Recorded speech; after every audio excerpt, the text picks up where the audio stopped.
Bismillahirrahmanirrahim. Assalamualaikum warahmatullahi wabarakatuh.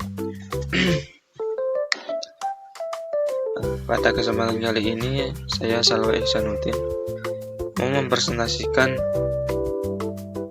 ulum wa hadis, terutama di bab hadis mutawatir dan hadis ahad. Untuk menyelesaikan tugas UAS dari Pak Zainul Arifin. Langsung saja kita masuk di pengertian dari hadis mutawatir.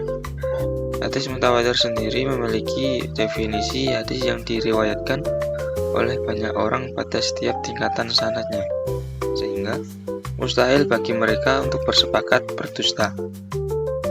Karena hal itu, hadis mutawatir dianggap paling kuat dan pasti kebenarannya.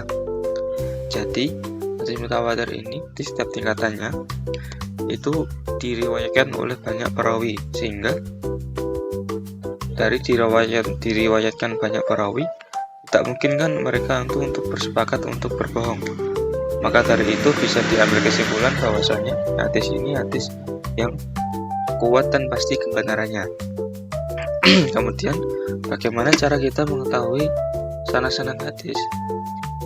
Nah, itu ada dua. Yang pertama, kita merujuk ke kitab-kitab hadis. Contoh, kitab Sahih Bukhari,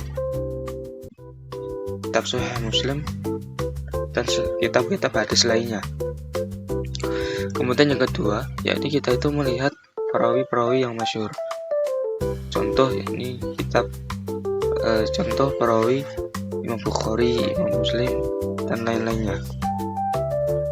Ternyata hadis mutawatir itu memiliki dua jenis. Jenis yang pertama, yakni hadis mutawatir lafaz. Hadis mutawatir lafaz itu secara mudahnya, yakni antara perawi 1, perawi 2, dan perawi 3, dan perawi seterusnya. Itu dalam meriwayatkan hadis itu sama dalam segi lafadznya. Jadi lafadz perawi 1 sampai perawi saya berikan contoh perawi 10 itu lafadznya itu sama. Kemudian hadis mutawatir makna. Nah, ini hadis mutawatir makna itu lafadznya itu berbeda, akan tetapi maknanya sama. Kurang lebih begitu mudahnya.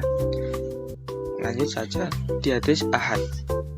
Hadis ahad memiliki definisi hadis yang diriwayatkan oleh jumlah perawi yang terbatas, tidak sampai tingkat banyak seperti hadis mutawatir.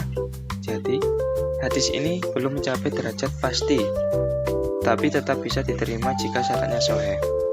Berbeda dengan hadis mutawatir tadi, hadis ahad itu di setiap tingkatannya itu perawinya tidak sampai banyak, maksimal 2. Kalau tidak mencapai batasan banyak.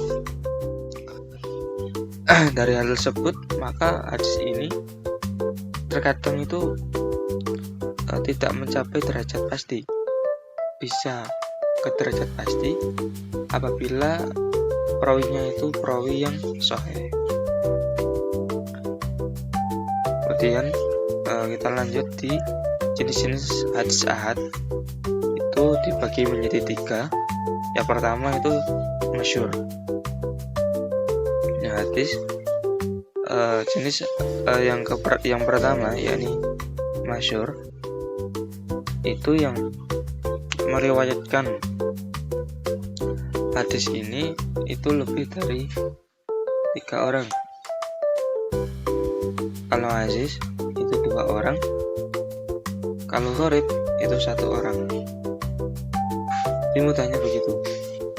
Hadis ahad yang masyhur itu diriwayatkan oleh 3 orang atau lebih, yang aziz 2 orang, yang gharib 1 orang.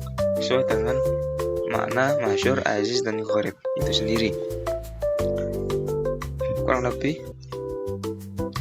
seperti itu saja yang dapat saya sampaikan pemahaman saya terkait hadis mutawatir dan hadis ahad. Cukup sekian. Apabila saya dalam menyampaikan banyak salah, mohon dimaafkan. Akhirul kalam, wassalamualaikum warahmatullahi wabarakatuh.